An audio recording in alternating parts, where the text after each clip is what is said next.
Okay. Okay. ఈ treatment విధానం ఎట్లా ఉంటది సార్? అంటే ఒకవేళ వాళ్ళకి మీరు చూసారు, వాళ్ళకి డయాగ్నోస్ చేసేసారు. అందరికీ ఇన్ని సిట్టింగ్స్ అని ఉంటదా? లేదంటే అంటే అందరికీ ఒకటే పెయిన్ కిల్లర్ అన్నట్టుగా అంటా ఉంటారు గదా! అట్లా ఇది అందరికీ గూడా ఒకటే ఇన్ని సిట్టింగ్స్ అనేది ఉంటదా? సో డిఫరెంట్ సో ఉంటదా? అందుకనే అంటే స్కానింగ్ ఎందుకు చేస్తామంటే ఇందుకే. హుహుహు. First of all A part damage అయింది, ఓకే. సెకండ్ ఎంత డ్యామేజ్ అయింది, హుహు. మెజర్మెంట్స్ ఉంటాయి. ఓకే. స్కానింగ్లోనే మెజర్మెంట్స్ ఉంటాయి. హుహు.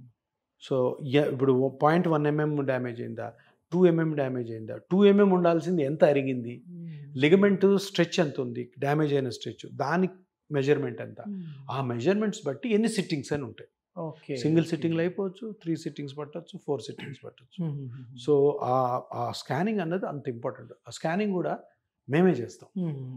ఎందుకు చేస్తాం మేము? మాకు ట్రీట్మెంట్ మేము కదా చేసేది. యెస్. సో రేడియాలజిస్ట్ ఉంటారు పక్కన, బట్ ఆ స్కానింగ్ దగ్గర మేము ఉంటాం. మనకి ఏ స్ట్రక్చర్ డ్యామేజ్ అయిందో మనకి ఎగ్జామినేషన్లో తెలిసింది కదా. యెస్. సో వెళ్ళి ఇద్దరం కలిసి, రేడియాలజిస్ట్ మేము కలిసి, ఓహో ఇదిగో ఈ పార్ట్ డ్యామేజ్ అయింది కాబట్టి ఇది ట్రీట్మెంట్ చేసుకోవాలా, ఇంత డ్యామేజ్ అయింది కాబట్టి ఇన్ని సిట్టింగ్స్ పెట్టుకోవాలా.